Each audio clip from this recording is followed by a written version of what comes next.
श्रीमद् वाल्मीकि रामायण के अरण्य कांड को हम देख रहे हैं। कल हमने 7 सर्ग देख लिए थे और 7वें सर्ग में देखा था कि माता सीता जी श्री राम को जो उन्होंने विराट राक्षस का वध किया था उसके बारे में बताते हुए कहती हैं कि आपको ये क्षत्रियों वाला व्यवहार अयोध्या में ही करना चाहिए, यहाँ वन में नहीं करना चाहिए। तो आज हम 8वें सर्ग से प्रारंभ कर रहे हैं। श्री राम द्वारा राक्षस वध का समर्थन।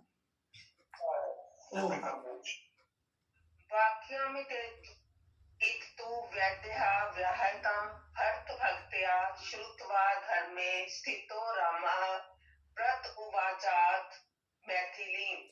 पति प्रेम वश सीता जी द्वारा कही बातों को सुन धर्म में स्थित श्री राम ने जनक नंदिनी सीता जी से कहा, हित मुक्तम त्वया देवी सिनग्ध्या सदृशं वचः कुलम व्यपदिशन्त्या च धर्मज्ञ जनक आत्मजे। हे धर्म को जानने वाली जनक कुमारी देवी सीते, तुमने स्नेह पूर्वक अपने उच्च कुल उत्पन्न होने की सूचना में जो हित की बातें कही हैं वे तुम्हारे कहने योग्य ही हैं। किंतु वक्ष्यामहं देवी तवेवोक्तमिदं वचः क्षत्रिय अर्ध्याप्ते चापो नार्थ शब्दो भवेदिति। हे देवी, मैं क्या कहूँ, अभी तुम यह कह चुकी हो कि क्षत्रिय लोग धनुष बाण इसलिए धारण करते हैं जिससे किसी दुखिया का आर्तनाद सुनाई ना पड़े। सर्वैरेते समागम्य वाक्यं समुदहायता रक्षनस्त्वं सह भ्रात्रा तव नार्था ही वयं वने। वनवासी सभी तपस्वियों ने स्वयं मेरे पास आकर एक स्वर में ये कहा था कि हे राम, अपने भाई लक्ष्मण सहित आप हम लोगों की रक्षा कीजिए, क्योंकि इस वन में आप ही हमारे रक्षक हैं। मया चैतद्वचा श्रुत्वा कार्त्स्येन परिपालनम ऋषीणां दंडकारण्ये संश्रुता जनक आत्मजे। हे जनक दुलारी, दंडक वन में रहने वाले ऋषियों की यह बात सुन मैंने सब प्रकार से उनकी रक्षा करने की प्रतिज्ञा की है। संश्रुत्य न च शक्ष्यामि जीवमान प्रतिश्वम मुनीन अन्यथा कर्तुम सत्यमिष्टम ही में सदा। मैंने ऋषियों के समक्ष जो प्रतिज्ञा की है कि अपने जीते जी मैं उसे अन्यथा नहीं कर सकता, क्योंकि सत्य मुझे सदा ही प्रिय रहा है। अपयं जीवितम जहां त्वां वासीते लक्ष्मणाम न तो प्रतिज्ञां संश्रुते ब्राह्मणे अभ्यो विशेषितः। हे सीते, मैं अपने प्राण त्याग कर सकता हूँ, लक्ष्मण सहित तुम्हें छोड़ सकता हूँ, परंतु अपनी प्रतिज्ञा को, विशेषकर उस प्रतिज्ञा को जो ब्राह्मणों के समक्ष की है, मैं कभी नहीं छोड़ सकता। तो इससे ये पता चलता है कि श्री राम जी ये कहते हैं कि जो प्रतिज्ञा करो उसको पूरा करना चाहिए, जिसको आजकल की भाषा कहें कि जो प्रॉमिस करो, जो किसी से वादा करो उसको पूरा किया जाना चाहिए। ओम तद्वश्यं मया कार्यं ऋषीणां परिपालनम् अनुक्ते नापि वैदेही प्रतिज्ञाये तु किं पुनः। हे वैदेही, ऋषियों के बिना कहे ही मुझे उनकी रक्षा करनी चाहिए, फिर मैंने तो उनकी रक्षा की प्रतिज्ञा की है। मम स्नेहात् सौहार्द आदि मुक्तम तवया अनघे परितुष्टो असमयहं सीते न हनिष्टो अनुष्यते। अनघ है, अनघ मीन्स जो पाप नहीं करता, बोला निष्पाप जिसको है उसके लिए शब्द आता है अनघ। कल वो रामदयालु जी आए थे ना, उन्होंने अपनी बच्ची का नाम अनघा रखा हुआ है, मतलब जो निष्पाप है। तो यहाँ पे भी शब्द है त्वया अनघे, हे निष्पाप सीते, तुमने स्नेह एवं सौहार्द से जो भी बातें कही हैं उनसे मैं बहुत संतुष्ट हूँ। तुम्हारे उपदेश में मेरे प्रति यानी प्रेम झलकता है, क्योंकि अप्रिय मनुष्य का कोई भी उपदेश नहीं करता। सदृशं चानुरूपं च कुलस्य तव चात्मना सधर्मचारिणी मे त्वं प्राण अभ्यो अपि गृह्यसि। हे सीते, तुमने अपने और अपने वंश की मर्यादा के अनुकूल उचित ही कहा है। तुम मेरी सह धर्मचारिणी हो तथा प्राणों से भी अधिक प्रिय हो, अतः तुम्हें मुझे उपदेश देने का अधिकार है। हम कई बार स्त्रियों को बोल देते हैं ना घर में कि तुम चुप बैठो, तुम्हें कुछ नहीं पता। तो देखो यहाँ पे क्या प्रमाण मिल रहा है, सदृशम च अनुरूपम च कुलस्य त्वच आत्मनः सधर्मचारिणी, तुम मेरे साथ धर्म का पालन करने वाली हो। स्व धर्मचारिणी में तुम प्राणेभ्यो अपि गृह्यसि, तुम मेरे प्राणों से भी अधिक प्रिय हो, इसलिए तुम्हें मुझे उपदेश देने का अधिकार है। मुक्त्वा वचनं महात्मा सीतां प्रियां मैथिली राजपुत्रीं रामो धनुष्मान सह लक्ष्मणेन जगाम रम्यानि तपोवनानि। जनक दुलारी प्रिय सीता से ऐसा कहकर महात्मा राम हाथ में धनुष लेकर लक्ष्मण के साथ उस रमणीय तपोवन में आगे चले गए। ते गत्वा दूरं ध्वानं ददर्शाश्रम मंडलम पुष्टिर प्रक्षिपितम ब्रह्म्या लक्ष्म्या समावृतम। बहुत दूर जाने के पश्चात उन्होंने एक आश्रम मंडल देखा जिसमें कुशा और चीर फैले हुए थे।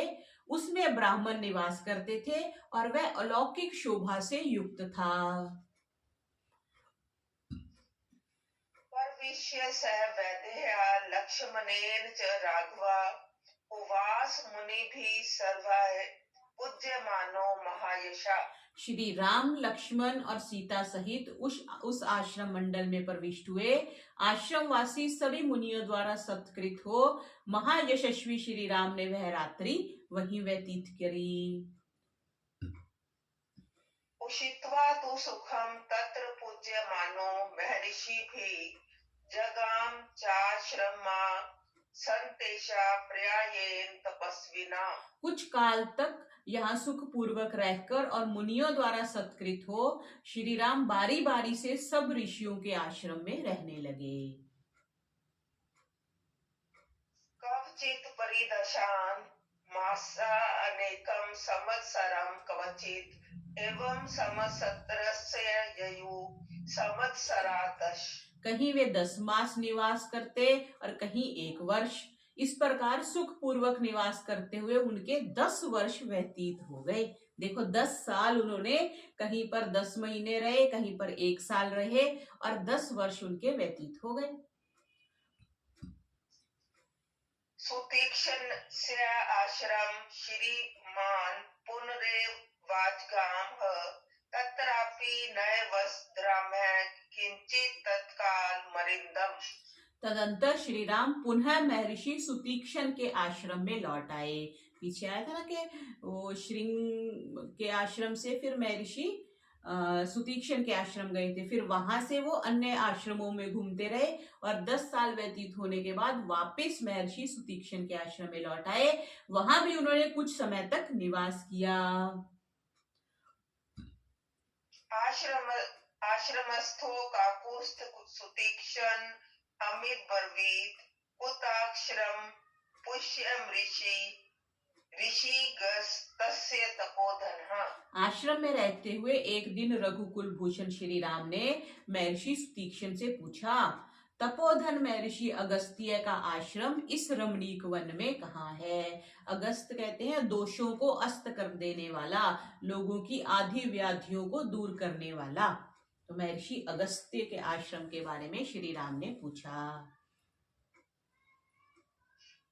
इति रामस्य स मुनि श्रुत्वा धर्मात्मनो वचः सुतीक्ष्ण प्रत्युवाच त्वं यत् अगस्त्यो महामुनि।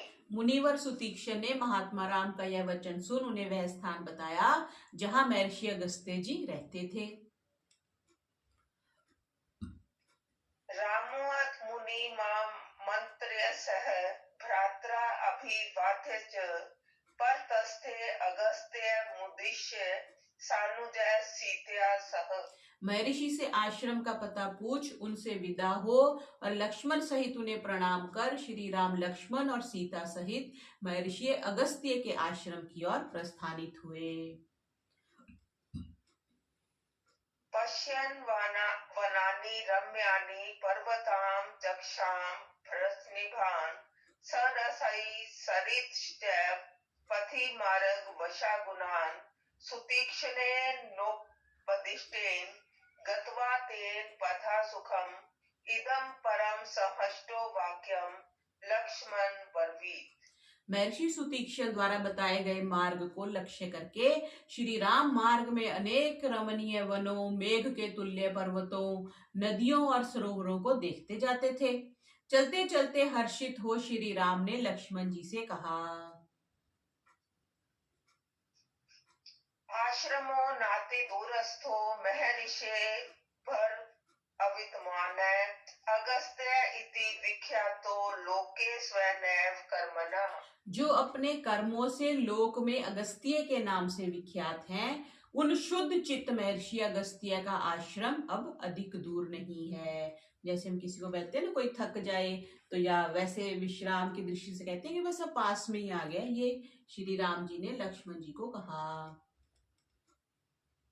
आश्रमो दृश्यते तस्य परिश्रांत श्रमा प्राज्य धूमाकुल वनश्चीर माला परिष्कृत। परिश्रांत यात्रियों की थकान को दूर करने वाला यह महर्षि अगस्त्य का ही आश्रम जान पड़ता है। देखो, अग्निहोत्र का धुआं वन में छाया हुआ है, क्योंकि बड़े बड़े ऋषि लोग हवन करते थे तो धुआं छाता था। जहां तहां वृक्षों की डालियों पर चीर वस्त्र सूखने के लिए डाले हुए हैं और पुष्प मालाएं लटकाकर आश्रम की सजावट की गई है। तो सजावट हम आजकल ये नकली से भले ही फूल फाल डाल लेते हैं, लेकिन सजावट नेचुरल फूलों की और पत्तों की होती है जी।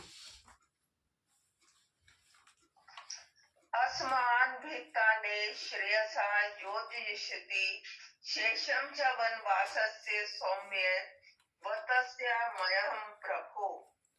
हे समर्थ सौम्य लक्ष्मण, जब हम लोग उनके आश्रम में पहुंचेंगे तब वे अवश्य ही हमारा कल्याण करेंगे। अब मैं वनवास का शेष समय जो है वो महर्षि अगस्त्य के आश्रम में बिताऊंगा। यानी 10 वर्ष तो उन्होंने पहले बिता लिए, 4 वर्ष रह गए, तो वो कह रहे हैं कि अब जो समय बचा है वो मैं सारा महर्षि अगस्त्य के आश्रम में ही बिताऊंगा। आगताः समाक्ष श्रम पदम सौमित्रे परविशाग्रत निवेदे मां प्रापत मृष्य सीतया सह।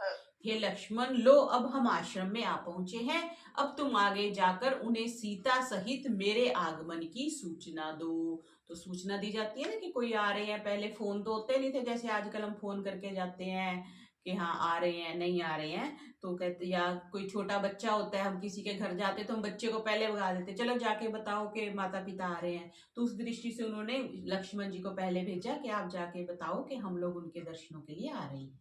तो ये हमारा 8वां सर्ग पूरा हुआ।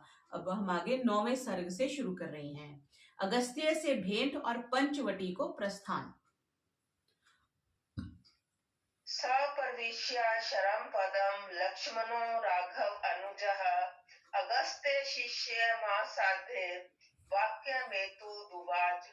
श्री राम के अनुज भ्राता लक्ष्मण महर्षि अगस्त्य के आश्रम में प्रविष्ट हो उनके एक शिष्य से मिलकर बोले, रामे प्राप्तो मुनिम द्रष्टुम भर्या सह सीतया लक्ष्मणो नाम तस्याहम भ्राता तव्रजो हिता। श्री राम अपनी धर्म पत्नी सहित महर्षि के दर्शन करने आए हैं। मैं श्री राम के हित में संलग्न उनका छोटा भाई हूँ।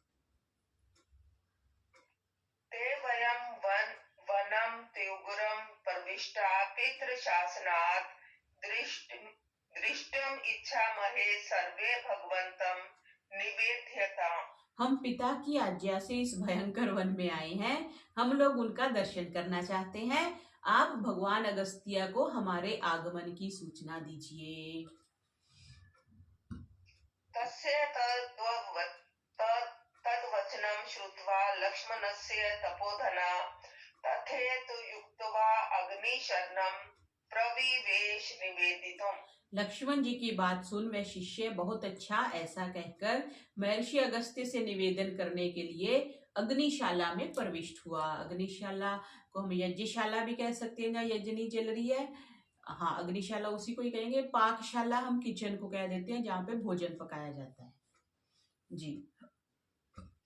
सप्रविश्य मुनिश्रेष्ठं तपसा दुष्प्रघर्षणं कृतांजलिरुवाचेदं रामागमन मंजसा। उस शिष्य ने यज्ञशाला में प्रविष्ट होकर हाथ जोड़कर ज्ञान संपन्न मुनि श्रेष्ठ अगस्त्य जी से श्री राम के आगमन का समाचार कहा। तथा शिष्य अदुपश्रुत्य प्राप्तं रामं स लक्ष्मणं वैदेहीं च महाभागामिदं वचनं ब्रवीत्। शिष्य के मुख से श्री राम, लक्ष्मण और सीता जी के आगमन का समाचार सुन अगस्त्य जी बोले। दिष्ट्या रामस्याघ्र दृष्टं मा समुपागत मनसा कांक्षितं हास्यम्याप आगमनम प्रति। बड़े सौभाग्य की बात है, बहुत दिनों के पश्चात श्री राम आज मुझसे मिलने आए हैं। मेरे मन में भी उनसे मिलने की बड़ी अभिलाषा थी। गम्यतां सत्केतो रामः सभार्य सह लक्ष्मणः प्रवेश्यतां समीपं मे किं चासो न प्रवेशितः। अच्छा, तुम जाओ और सत्कार पूर्वक श्री लक्ष्मण और सीता सहित राम को मेरे पास लिवा लाओ। तुम उन्हें पहले मेरे पास क्यों नहीं लिवा लाए? मतलब पूछने की क्या आवश्यकता थी? वो आए थे तो मेरे पास ले आते। जी। ततो निष्क्रम्य सशीघ्रं गत्वाश्रम द्वारं तथा प्रवेश्यध्ये सथानान्यं सत्कार्यं सुसत्कृतम्। तब वह शिष्य शीघ्रता से बाहर निकला और द्वार पर जाकर यथाविधि उन सब का सत्कार कर उन्हें आश्रम में ले आया। तत्र गत्वा महाबाहुर अगस्त्यं सूर्यवर्चसं जगनाः परम प्रीतस्य पादौ प्रन्तपः। आश्रम में प्रविष्ट होकर महाबाहु श्री राम ने सूर्य के समान दीप्यमान ऋषि के चरणों को छूकर उन्हें प्रणाम किया।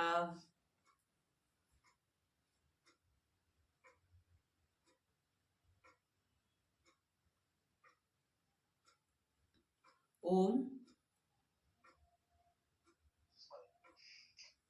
प्रतीज आग्रह काकुस्थ अमर्चयित्वा सनोदकः कुशल प्रश्न मुक्त्वा च हस्यत अमिति चाब्रवीत्। महर्षि अगस्त्य ने श्री राम को अतिथि मानकर उनका स्वागत किया, उन्हें बैठने के लिए आसन और पैर धोने के लिए जल दिया। तदनंतर उनका कुशल क्षेम पूछकर कहा कि बैठिए।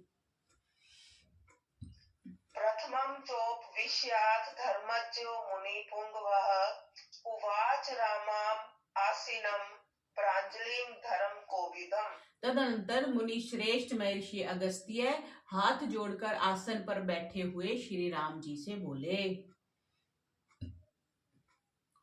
अपूज्यत्वा काकुस्थ तपस्विना अमुपागतम् भुक्तते य स प्रेलोके स्वानि मांसानि खादति। हे रघुकुल शिरोमणि राम, जो मनुष्य आए हुए तपस्वियों और अतिथियों का सत्कार किए बिना, उन्हें भोजन खिलाए बिना स्वयं भोजन करता है, वह परलोक में अपना मांस स्वयं खाता है। यानी अतिथियों को खिला करके फिर खाना चाहिए।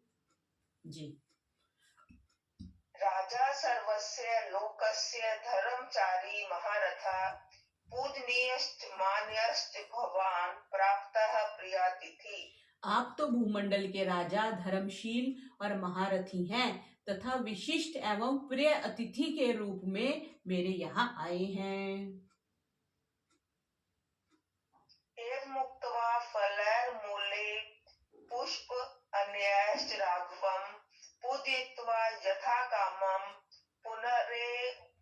पुनरेवाब्रवीद्वचः। ऐसा कहकर फल, मूल, पुष्प तथा अन्य पदार्थों के द्वारा अपनी इच्छा अनुसार राम का आतिथ्य कर अगस्त्य जी उनसे कहने लगे।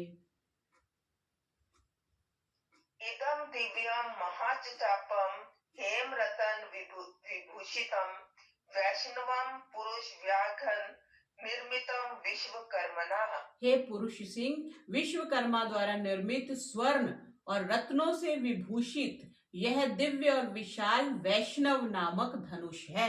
इसको मार्क करेंगे कि रत्नों से दिव्य विशाल वैष्णव नामक धनुष है। तो महर्षि अगस्त्य ने वैष्णव नामक जो धनुष था, स्वर्ण और रत्नों से जो विभूषित था, वो श्री राम को भेंट किया। अमोघ सूर्य आकाशो ब्रह्म दत्ता शरोतम दतो मम महेंद्रेन तूनी चाक्ष सायको। वह सूर्य के समान दे दीप्यमान और अमोघ, अमोघ में जो कभी खाली न जाए, बाण है जो ब्रह्मा जी ने मुझे दिया था, यानी अगस्त्य जी को ब्रह्मा जी ने दिया था। और ये इंद्र द्वारा प्रदत्त तरकश हैं जिनके बाण कभी समाप्त नहीं होते। तरकश वो जो पीछे जिसमें बाण रखते हैं, तो इंद्र द्वारा प्रदत्त जो तरकश था वो अगस्त्य जी ने श्री राम को दिया, जिसमें कभी बाण समाप्त नहीं होते, और वैष्णव नामक धनुष दिया जो कि अमोघ था। संपूर्ण निश्चित बाण ज्वर अभिद्रीव पावक महारजत कोशो अयम सिंह विभूषित है। इन तरकशों में अग्नि के समान ज्वाला वमन करने वाले तीव्र बाण भरे हुए हैं। यह स्वर्ण से विभूषित तलवार है जिसका म्यान भी सोने का बना हुआ है। उसके साथ क्या दिया? तरकशों में अग्नि के समान ज्वाला वमन करने वाले तीव्र बाण। वो जो तरकश दिया उसमें बाण भी भरे हुए थे, तीव्र बाण, और स्वर्ण से विभूषित तलवार भी दी जिसका म्यान भी सोने का बना हुआ था। जी। धनुस्तो च तुनीरो शरम खड्ग च मानत ज्याय प्रतिग्रहितम वज्रम वज्रधरो यथा। हे सम्मान योग्य राम, इस धनुष, तरकश, बाण तथा तलवार, तीन चीजें होगी ना, इनको संग्राम में अपनी विजय के लिए ऐसे ही धारण करो जैसे इंद्र ने वज्र को धारण किया था। गृहीत्वा तान् सतदा रामः प्रत्युवाच महामुनिम् धन्य अस्मन्य ग्रहीतो अस्मि यस्य मे परुतष्यति। उन अस्त्र शस्त्रों को ग्रहण कर श्री राम ने महामुनि अगस्त्य से कहा, मैं अपने को धन्य एवं अनुग्रहित समझता हूँ कि आप मुझसे संतुष्ट हैं। तभी हम किसी को कुछ चीज गिफ्ट देते हैं ना, गिफ्ट ही दिए ना, उपहार ही दिए ना, जब हम किसी से संतुष्ट होते हैं। हे प्रभु व्याधीश मे देशम सोदकम बहुकाननम यत्र यत्राश्रम पदम कृत्वा वस्यम निर्तय सुखम। हे प्रभु, अब आप मुझे कोई ऐसा स्थान बताइए जहाँ जल का कष्ट ना हो और जो हरे भरे वृक्षों से युक्त हो, जहाँ आश्रम बनाकर मैं सुखपूर्वक रह सकूं। 10 वर्ष तो लोगों के आश्रम में रहे, तो 10 वर्ष बाद उन्होंने श्री महर्षि अगस्त्य से पूछा कि मुझे जल भी होना चाहिए। तभी ये जो ऋषि लोगों के आश्रम होते हैं नदी के किनारे होते हैं कि कुछ जल हो और वहां पे हरा भरा हो, जहाँ पे श्री राम बोलते हैं मैं अपना आश्रम बना सकूं। ततो अब्रवीन् मुनिश्रेष्ठ श्रुत्वा रामस्य तद्वचा ध्यात्वा मुहूर्तम धर्मात्मा धीरो धीरतरम वचः। श्री राम के वचनों को सुनकर धर्मात्मा मुनि श्रेष्ठ अगस्त्य जी थोड़ी देर सोचकर यह सुनिश्चित वचन बोले। इतो द्वियोजने तात बहुमूल फलोदक देशो बहुमृग श्रीमान पंचवट्य अभिविश्रुत। हे तात, यहाँ से 2 योजन की दूरी पर अनेक प्रकार के फल फूलों से युक्त, जलाशयों से परिपूर्ण और मृगों से सेवित पंचवटी नामक प्रसिद्ध स्थान है। तत्र गत्वा आश्रम पदम कृत्वा सौमित्रिणा सह रंस्यसे त्वं पितुर्वाक्यम यथोक्त अनुपालयन्। तुम लक्ष्मण सहित वहां जाओ और वहां आश्रम निर्मित कर अपने पिता के वचन का यथाविधि पालन करते हुए वहां सुखपूर्वक निवास करो। अगस्त्य नैव मुक्तस्तु ब्रह्मा सौमित्रिणा सह सत्कृत्या मंत्र्यामास तम ऋषिम सत्यवादिनम। महर्षि अगस्त्य के ऐसा कहने पर श्री राम ने लक्ष्मण सहित उस सत्यवादी ऋषि का सत्कार कर उनसे आगे जाने के लिए विदा मांगी। तौ तेना अभ्य अनुज्ञातो कृतपादा अभिवादनौ तदाश्रम पंचवटीम जगमतु सह सीतया। अगस्त्य जी की अनुमति प्राप्त कर दोनों राजकुमारों ने ऋषि के चरणों में प्रणाम किया और सीता को साथ ले वे पंचवटी की ओर प्रस्थानित हुए। तो ये हमारा 10वां सर्ग समाप्त हुआ। अब हम अरण्य कांड के 10वें सर्ग को प्रारंभ कर रहे हैं। 9वां सर्ग हमने समाप्त किया। अब है जटायु से भेंट और पंचवटी में निवास।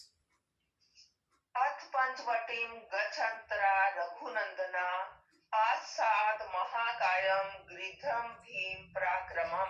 पंचवटी की ओर जाते हुए राम ने मार्ग में भीषण पराक्रम वाले विशाल काय गृधराज यानी गृद्धकूट के भूतपूर्व राजा जटायु को देखा।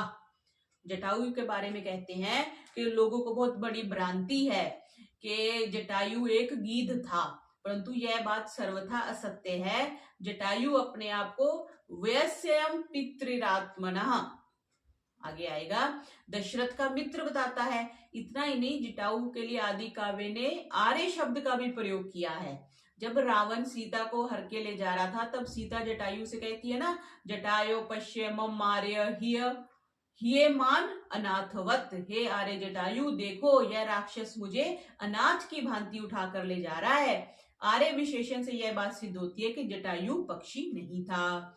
और ये भी प्रश्न हो सकता है कि रामायण में उन्हें कहीं कहीं पक्षी कहा गया है, गीध भी कहा गया और पक्षी भी कहा गया है, तो इसका क्या कारण है? इस शंका में समाधान ये देते हैं कि तांडे ब्राह्मण से एक बात आती है कि ये वही विद्वान सस्ते पक्षिनो, ये विद्वान सस्ते पक्षा। जो विद्वान होते हैं वे पक्षी और जो अविद्वान होते हैं वो मूर्ख यानी पक्ष रहित होते हैं, ऐसा भी कहा जाता है।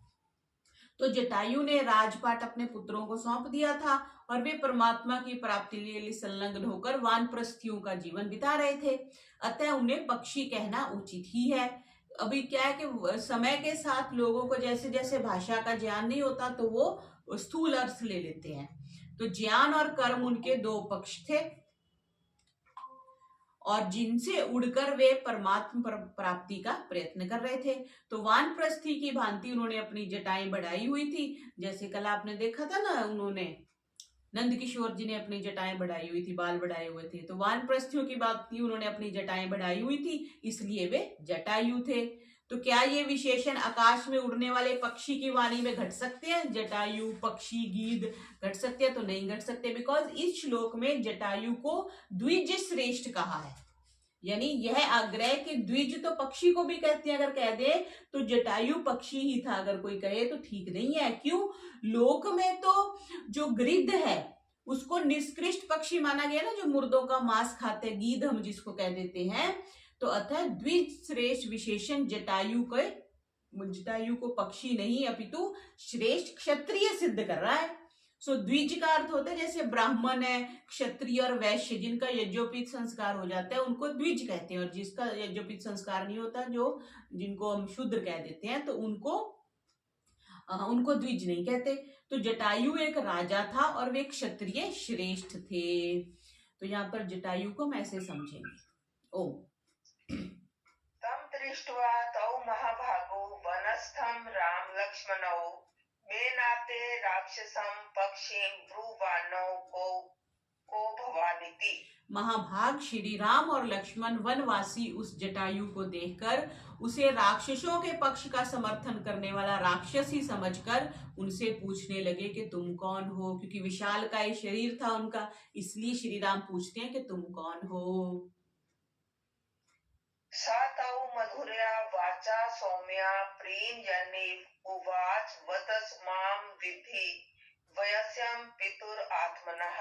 गृधराज जटायु ने अत्यंत सौजन्य के साथ मधुर शब्दों में श्री राम को प्रसन्न करते हुए उत्तर दिया कि हे वत्स, मुझे अपने पिता का मित्र जानो। ये कहती ना, व्यस्यम पितुरात्मनः, मैं तुम्हारे पिता का मित्र हूँ। अब पक्षी तो नहीं ऐसे बोल सकता कि मैं आप तुम्हारे पिता का मित्र हूँ। मित्र हमारे मनुष्य ही हो सकता है। ओम। स तं पितृसखं बुद्ध्वा पूज्यमास राघवा स तस्य कुलमवे अग्रम पप्रच्छ नाम चः। श्री राम ने उन्हें अपने पिता का मित्र जानकर उनका सत्कार किया, फिर उनसे उनका कुल और नाम पूछा। देखो हर बार ये आता है कि आप कौन है, आपके परिचय में आपका कुल क्या है और आपका नाम क्या है। रामस्य वचनं श्रुत्वा सकुलं जनं चात्मना आचक्षे द्विजश्रेष्ठो यथावत् परिपृच्छता। द्विज श्रेष्ठ की हमने बात करी ली है। तो द्विज श्रेष्ठ के श्री राम की बात सुनकर उस क्षत्रिय श्रेष्ठ जटायु ने अपना कुल, जन्म, नाम आदि यथावत बतलाया। जटायुरिति मां विद्धि शयनी पुत्र मदिरम सो अहम वा सहायस्ते भविष्यामि यदिच्छसि। हे शत्रु संहारक, मेरा नाम जटायु है और मैं शेनी का पुत्र हूँ। यदि आप चाहेंगे तो वनवास में मैं आपकी सहायता करूंगा। तो जटायु के पिता का नाम शेनी हो गया, या माता का नाम शेनी हो सकता है, स्पष्ट तो नहीं हो रहा। शेनी स्त्रीलिंगी आया, जैसे जैसे कामिनी है शयनी, वैसे शयनी मीन्स स्त्री का नाम हो सकता है जी।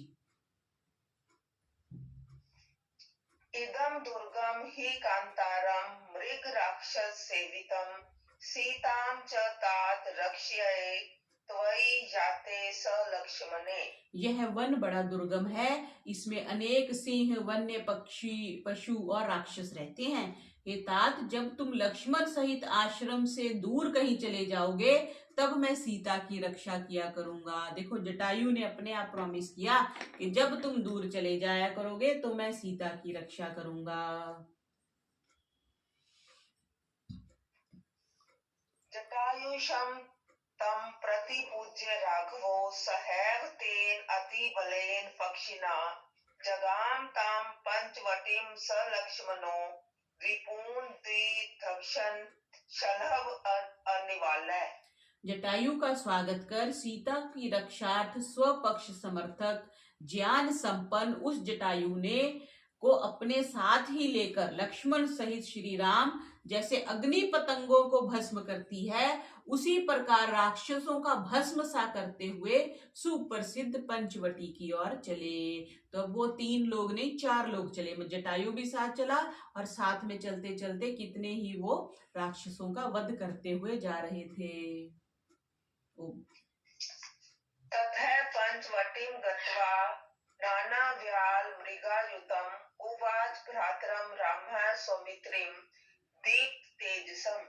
सर्प और हिंसक वन जंतुओं से परिपूर्ण उस पंचवटी में पहुंचकर श्री राम ने अपने तेजस्वी भाई लक्ष्मण से कहा, आगतासं यथोद्विष्टममुं देशं महर्षिणा अयं पंचवटी देशः सौम्य पुष्पोत्पादकः। हे सौम्य, हम महर्षि अगस्त्य के बताए स्थान पर पहुंच गए हैं। यही पंचवटी है जहां पुष्पित वृक्षों से भरा हुआ वन दिखाई दे रहा है। सर्वतस्या आचरता दृष्टि कानने निपुणो ह्यासि आश्रमः कत्र अस्मिनो देशे भक्ति सम्मता। आश्रम बनाने के लिए उपयुक्त स्थान का चयन करने में तुम निपुण हो, अतः इस वन में दृष्टि फैलाकर देखो कि हम लोगों के आश्रम के लिए कौन सा स्थान उपयुक्त रहेगा। रमते यत्र वैदेही तमोहं चैव लक्ष्मण तादृशो दृश्यतां देशः सन्निकृष्ट जलाशय। हे लक्ष्मण, स्थान ऐसा होना चाहिए जहाँ सीता जी, तुम और मैं सभी सुखपूर्वक रह सके और जल भी समीप हो। एव मुक्तस्तु रामेण लक्ष्मणः संयत अंजलि सीता समक्षं काकुत्स्थमिदं वचनम ब्रवीत। श्री राम का ऐसा वचन सुन लक्ष्मण जी ने हाथ जोड़कर सीता जी के समक्ष श्री राम से कहा, पर्वानस्मि काकुत्स्थवै वर्षशतं स्थिते स्वयं तु रुचिरे देशे क्रियात् अमिति मां वद। हे राम, मैं तो आपका सार्वकालिक दास हूँ। आप स्वयं ही कोई चुनकर मुझे वहां आश्रम बनाने की आज्ञा दीजिए। स्वयं ही आप मुझे बताइए कि यहाँ बताना है। अब मैं कैसे बताऊं कि यहाँ बनाएंगे। सुप्रीतेन वाक्येन लक्ष्मणस्य महात्मना विमृशन् रोचायमास देशं सर्वगुण अवितम। लक्ष्मण जी के वचन सुन श्री राम बड़े प्रसन्न हुए। उन्होंने सोचकर और खोजने के पश्चात एक रमणीय स्थान चुना जहां सब प्रकार की सुविधाएं प्राप्त थी। सतम रुचिर्मक्रम्य देशां श्रम कर्माणि हस्तौ गृहीत्वा हस्तेन रामा सौमित्रीं ब्रवीत। आश्रम बनाने के लिए उपयुक्त स्थान पसंद कर श्री राम ने अपने हाथ से लक्ष्मण के दोनों हाथ पकड़कर बोले, अयम देश समः श्रीमान पुष्पिस्तस्तरु अभिवृत इह श्रम पदम सौम्य यथा वत कृतम महर्षि। ये सौम्य, यह स्थान समतल है। भूमि समतल होनी चाहिए ना, जहाँ रहना है। भूमि समतल है और फूल वाले वृक्षों से परिपूर्ण और रमणीय है। अतः इस स्थान पर तुम सभी प्रकार की सुख सुविधाओं से युक्त आश्रम का निर्माण करो। अब देखो, राजकुमार है और वो निर्माण करेंगे। हमने कोई छोटा सा भी काम करना होता है, मजदूर मिस्त्री लेके आते हैं। अब श्री राम राजकुमार है और वो कैसे निर्माण करेंगे। तो ये जो गुरुकुलों में रहते हैं, जब ऋषि मुनियों के आश्रम में रहते हैं, तो सब प्रकार के काम सिखा देते हैं जो जीवन भर फिर काम आते हैं। तो अब लक्ष्मण जी, जिस तरह आपको लोग राज मिस्त्री कह लो, या अब लकड़ी का भी काम करेंगे तो वो बढ़ई भी बन गए, है ना। कोई सारी व्यवस्था करेंगे तो एक तरह से उनको सारे काम, इसका मतलब, आते थे। तभी श्री राम जी ने कहा ना, नहीं तो श्री राम जी बोलते जी अपने साथ एक मजदूर लेके चलो, एक मिस्त्री लेके चलो, ऐसा तो कहीं भी नहीं आया। तो श्री लक्ष्मण जी सारे कार्य करने में सिद्ध थे। ये मुक्तस्तु रामेण लक्ष्मणः परवीरः आचिरेण आश्रमं भ्रातुष्कात् सुमहाबलः। श्री राम के ऐसा कहने पर महाबली शत्रुंजय लक्ष्मण के बहुत शीघ्र ही वहां पर आश्रम का निर्माण करना आरंभ कर दिया। पर्णशालां सुविपुलां तत्र संखात मृत्तिकां सुस्तंभात् मस्कर दीर्घ कृतवंशां सुशोभनां। मिट्टी की दीवारें खड़ी करके और लंबे लंबे बांस के खंबे लगाकर श्री लक्ष्मण जी ने यह विस्तृत एवं शोभायमान पर्णशाला बनाई। पत्तों की एक शाला बनाई, बांसों के खंबे लगाकर और मिट्टी की दीवारें खड़ी करके। तथा पुष्पबलिं कृत्वा शान्तिं च स यथाविधि दर्शयामास रामाय तद आश्रम पदं कृतम्। तदनंतर श्री लक्ष्मण जी ने उस कुटिया को पुष्पों से समलंकृत कर, कुटिया में सुख शांति के सभी उपाय कर, उस नवनिर्मित पर्णशाला को श्री राम को दिखाया। सातं दृष्ट्वा कृतं सौम्य आश्रमं सह सीतया राघव पर्णशालायां हर्षमहारथ ऋषम्। सीता सहित श्री राम ने लक्ष्मण द्वारा निर्मित उस रमणीय पर्णशाला को देखकर अत्यंत प्रसन्नता प्रकट की। सुसंहृष्ट परिष्वज्य बाहुभ्यां लक्ष्मण तदा अति सिनग्धं च गाढं च वचनं चेदं ब्रवीत। प्रसन्न होते हुए श्री राम ने अपने भ्राता लक्ष्मण का विशाल भुजाओं से प्रेम पूर्वक गाढ़ आलिंगन किया और यह बोले, प्रीतो अस्मि ते महत्करं तवया कृतमिदं प्रभो प्रदयो यन्निमित्तं ते परिष्वगो मया कृतः। हे लक्ष्मण, मैं तुम पर बहुत प्रसन्न हूँ। तुमने यह बहुत अच्छा कार्य किया है, इसका तुम्हें पुरस्कार भी मिलना चाहिए। उस पुरस्कार के बदले में मैंने तुम्हें अपने हृदय से लगा लिया है।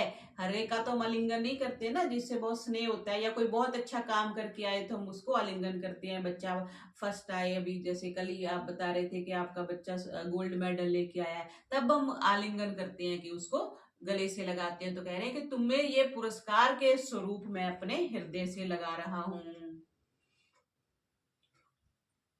एवं लक्ष्मण मुक्त्वा तु राघवो लक्ष्मीवर्धनः तस्मिन् देशे बहुफले नैवस्त सुखम वशी। शांत आत्मा लक्ष्मी वर्धन श्री राम लक्ष्मण जी से ऐसा कहकर उस बहुत फल फूल युक्त प्रदेश में सुख पूर्वक निवास करने लगे।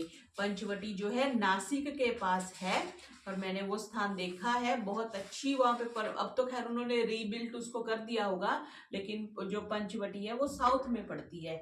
नासिक आपका पड़ गया महाराष्ट्र में पड़ गया, पूना से भी काफी दूर है। तो वहां पर श्री राम जी ने अपने उस समय पे निवास किया। तो आज हमने अरण्य कांड के 10 सर्गों को पूरा किया, और इस यहाँ पर हमने ये देखा कि श्री राम अयोध्या से चलकर अंततः पंचवटी में स्थित हो गए। वहां उन्होंने अपनी कुटिया बना ली, आश्रम बना लिया कह लीजिए। तो इसके साथ आज पाठ संपूर्ण करते हैं। बोलिए मर्यादा पुरुषोत्तम श्री रामचंद्र की जय। सर्वेभ्यो नमः।